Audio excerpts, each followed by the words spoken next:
నా పేరు దివ్యారెడ్డి, వైఎస్ రాజశేఖర్ రెడ్డి గారి మేనకోడల్ని. ఈరోజు ఫ్యామిలీ తరపున క్యాంపెయినింగ్ చేసేదానికని కడపలో తిరుగుతున్నాము. ఈ సాయంత్రం 23వ వార్డు నాగరాజ్పేటలో ఉన్నాము. గత 3 రోజుల నుంచి కడపలో తిరుగుతున్నాము.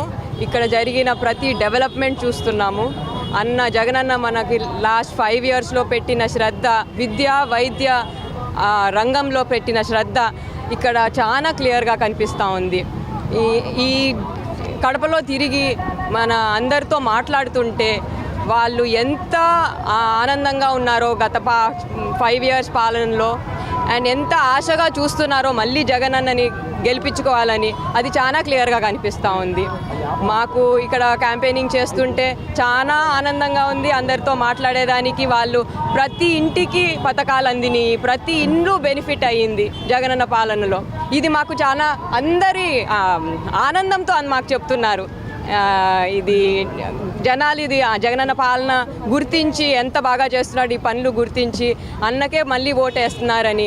మన అవినాష్ గారు, అంజద్ బాషా గారు లోకల్గా ఉండి అన్న ప్రతి డెవలప్మెంట్ ప్లాన్కి సహకరించి ఇక్కడ కోఆపరేట్ చేసి ఇక్కడ డెవలప్మెంట్ బాగా చేస్తున్నారు. మరి ఇక్కడ మేము హైదరాబాద్లో ఉంటాము, ఇప్పుడు కడపకు వచ్చినాము. అసలు హైదరాబాద్ కంటే ఎక్కువ డెవలప్మెంట్ కనిపిస్తుంది. అసలు ఇక్కడ వచ్చిన సూపర్ స్పెషాలిటీ హాస్పిటల్స్ కానీ, క్యాన్సర్ హాస్పిటల్ కానీ, LV Prasad eye institute, Pushparaj eye institute అన్నీ వచ్చి ఉన్నాయి. మేము పోయిన అపార్ట్మెంట్స్లో వెళ్తే అందరూ students, staff they are so happy, చాలా ఆనందంగా ఇక్కడ కడపకు వచ్చి ఉన్నారు. ఇక్కడ చాలామంది మూవ్ అయినారు కడపకి, ఇక్కడ ఉండి చదువుకునేదానికి, ఇక్కడ జాబుల కోసము. అది చూస్తుంటే చాలా ఆనందంగా ఉంది. మళ్ళీ ఇక్కడ కట్టిన సర్కిల్స్ రోడ్ వైడనింగ్ చూస్తుంటే అసలు ఈ వరల్డ్ క్లాస్ డెవలప్మెంట్ కనిపిస్తుంది. ఇక్కడ చాలా ఆనందంగా ఉంది కడపలో తిరగాలంటే, నేను చెప్పాలంటే. ఇంకా అంటే అండర్ గ్రౌండ్ గ్యాస్ పైపులు వేసినారు. అది హైదరాబాద్లో కూడా ఇంకా సరిగ్గా వేయలేదండి. కొన్ని కొత్త దాంట్లో వచ్చినాయి కానీ అది ఇంకా ఏమో మనకి సర్కిల్స్కి, ప్రతి సర్కిల్కి సింబల్స్ ఇచ్చినారు. అది ఇంకా ఇక్కడ తిరుగుతుంటే మాకు చాలా ఆనందంగా ఉందండి. ప్రజల సంతోషం, మా సంతోషం. ఇది మళ్ళీ జగనన్న పరిపాలన మళ్ళీ రావాలని అందరూ ఆశిస్తున్నారు, మేము కూడా. దేవుడు దయ చాలా కావాలి. ఎందుకంటే యుద్ధం చేస్తా ఉన్నది రాక్షసులతో యుద్ధం చేస్తా ఉన్నాం. ఏ తప్పు చేయకపోయినా కూడా ఏదేదో జరిగిపోతా ఉన్నట్టుగా విపరీతమైన రాతలు, విపరీతమైన చూపిస్తా ఉన్న టీవీ ఛానళ్ళు. యుద్ధం చేస్తా ఉన్నది ప్రతిపక్షంతో కాదు, ఒక ఉన్మాదులతో యుద్ధం చేస్తా ఉన్నాం.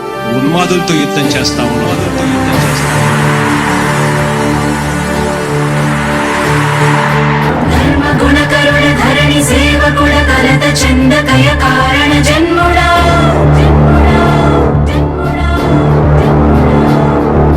బుద్ధిహీనులకు ఎంత చెప్పినా తెలియదులే నీ పాలన ఘనత.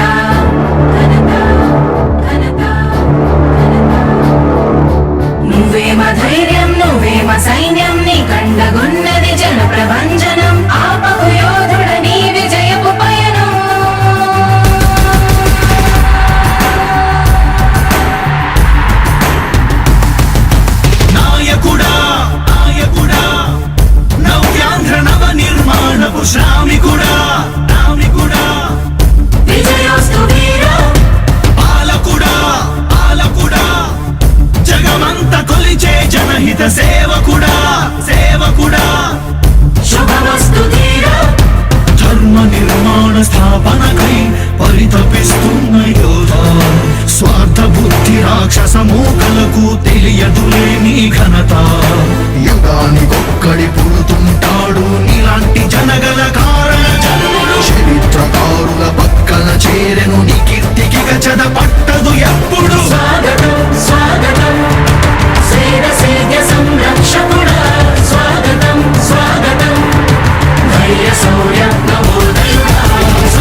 అందరి చల్లని దీవెనలతో జగన్ అనే నేను ఈ స్థానంలోకి వచ్చాను. నాయకుడా దేవుడు దయ మీ అందరి చల్లని దీవెనలు ఉన్నంత వరకు వాళ్ళు నా వెంట్రుక కూడా పీకలేరు అని చెప్పి కూడా ఈ సందర్భంగా తెలియజేస్తా ఉన్నాను. యుద్ధానికి ఒక రూపం ఉంటే నీలా ఉంటది అంటాం, పోరాటానికి స్ఫూర్తి ఎవరంటే నీ చరిత్ర వినిపిస్తాం, విజయానికి రారాజు ఎవరంటే నీ నడవడే అంటాం, వినయానికి నిజమంటూ ఎక్కడంటే నేను మాత్రమే చూపిస్తాం.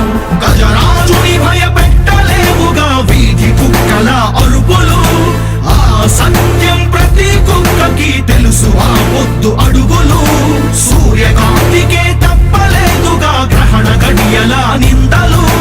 అవతార పురుష నిన్ను కీర్తించే రోజు ఉంది ఈ మూర్ఖులు.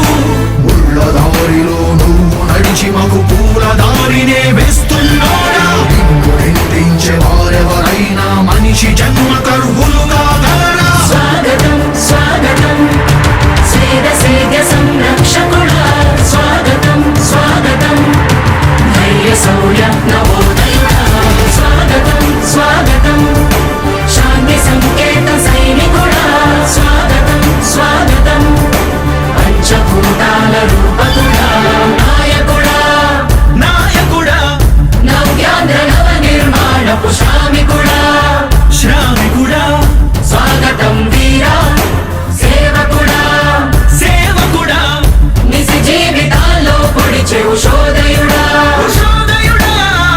స్వాగతం వీరా. ఇంతకుముందు నేను చెప్పినాను కదా అధ్యక్ష, దాదాపుగా ఈ 29 గ్రామాల గురించి ఏదైతే మాట్లాడుతూ ఉన్నారో, 54,000 ఎకరాల గురించి ఏదైతే మాట్లాడుతున్నామో, ఈ పరిధి 54,000 ఎకరాలు ఇంటూ 2 కోట్ల రూపాయలు అంటే 1,09,000 కోట్ల గురించి ఒకసారి ఆలోచన చేయమని అడుగుతా ఉన్నా అధ్యక్ష. ఈ 54,000 ఎకరాలు అన్నది రాష్ట్రం మొత్తం గమనించినట్లయితే ఎంత పర్సెంటేజ్? మిగిలిన రాష్ట్రం 99.999% మిగిలిన రాష్ట్రం అంతా ఉంది. ఆ రాష్ట్రం అంతా కూడా సంక్షేమం వైపు చూస్తా ఉంది, అభివృద్ధి వైపు చూస్తా ఉంది. వాటికి కూడా డబ్బులు ఖర్చు పెట్టాల్సిన అవసరము రాష్ట్ర ప్రభుత్వం బాధ్యత అన్నది కూడా మర్చిపోకూడదు అని చెప్పి నేను సందర్భంగా తెలియజేయాలనుకుంటా ఉన్నా. ఎన్ని కష్టాలు